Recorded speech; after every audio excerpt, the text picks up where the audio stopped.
जय हिंद, जय महाराष्ट्र। मैं शब्बीर फुलमामड़ी शोलापुर से। नीतीश राणे साहब, मैं आपको छत्रपति शिवाजी महाराज के दौर की एक सच्ची घटना बताने जा रहा हूं जो मैंने किताबों में पढ़ी है। जब महाराष्ट्र के अंदर छत्रपति शिवाजी महाराज का दौर था, वो यहाँ के राजा थे। उस वक्त महाबलेश्वर के अंदर एक मुस्लिम भाई ने अपनी किराने की दुकान डाली, जहाँ गुड़, दूध, दही, चावल, ये ज़रूरत की जो चीज़ें मिलती हैं। तो उस दुकान में हमारे हिंदू भाई ने पूरी चीज़ें खरीदी और निकल लिया। तो कुछ दूर पर जाने के बाद इस मुस्लिम भाई ने आवाज़ दी, भाई मेरे माल के पैसे तो देकर जाओ। उस हिंदू भाई ने कहा, क्या तुम इस एरिया में नए हो? तुम नहीं जानते हो कि यहाँ शिवाजी महाराज का राज चलता है? ये बात इतनी बड़ी कि उनमें आपस में मारामारी हो गई और इस हिंदू भाई ने उस मुसलमान भाई की पूरी दुकान को नष्ट किया, तोड़ फोड़ दिया। और वहाँ से छत्रपति शिवाजी महाराज के सिपाही जा रहे थे, उन्होंने इस मामले को देखा, मामले को सुलझाने की कोशिश की, मामला सुलझा नहीं। तो उन्होंने इस मामले को छत्रपति शिवाजी महाराज के दरबार में रखा। जब छत्रपति शिवाजी महाराज ने इस मामले की जांच की तो दोषी पाए हिंदू भाई। उन्होंने वहाँ ना हिंदू देखा ना मुस्लिम देखा, इंसाफ इसको कहते हैं नीतीश राणे साहब। छत्रपति शिवाजी महाराज ने उस हिंदू भाई को 3 वर्ष की कारावास की सज़ा सुनाई और उससे ये कहा कि अगर दोबारा तुम यहाँ नज़र आए तो मैं तुम्हें अकारावास की जीवन की सज़ा दूंगा और तुम जाते वक्त इसका जितना नुकसान हुआ वो डबल दोगे। तो ये होता है राजा महाराजाओं का जो इंसाफ।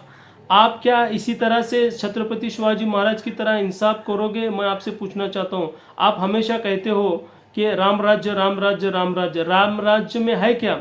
राम राज्य में किसी पर बलात्कार नहीं होगा। अगर बलात्कार करेगा तो उसको फांसी की सज़ा होगी। अफीम, ड्रग्स, गांजा बेचेगा उसको उम्र कैद की सज़ा होगी। कोई चोरी करेगा उसको सज़ा होगी। मैं आपसे पूछना चाहता हूँ, आप और हम मिलकर अगर बैठेंगे, आपको 15 साल की ज़रूरत नहीं है। जब आप और हम मिलकर बैठेंगे तो 24 घंटे के अंदर राम राज्य ला सकते हैं। वो राम राज्य जो राम को पसंद है, जो मैंने अभी कहा है। तो मैं आपसे ये कहना चाहता हूँ कि आपने भारत देश में संविधान की कसम खाई है। आपने, आप आमदार हैं, आपने ये शपथ ली है कि आप हमारे भारत देश को डेवलप करेंगे, भारत देश के हित में बात करेंगे, महाराष्ट्र के हित में बात करेंगे। आपने जो संविधान की कसम खाई है उस पर आप बात करिए।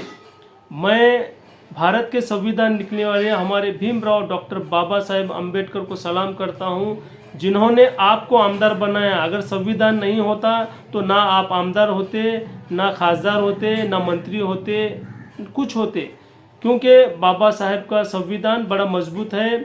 अगर हमें इस मुल्क में रहना है, प्यार मोहब्बत से रहना है, डॉक्टर भीमराव बाबा साहेब अम्बेडकर के संविधान को मानना है।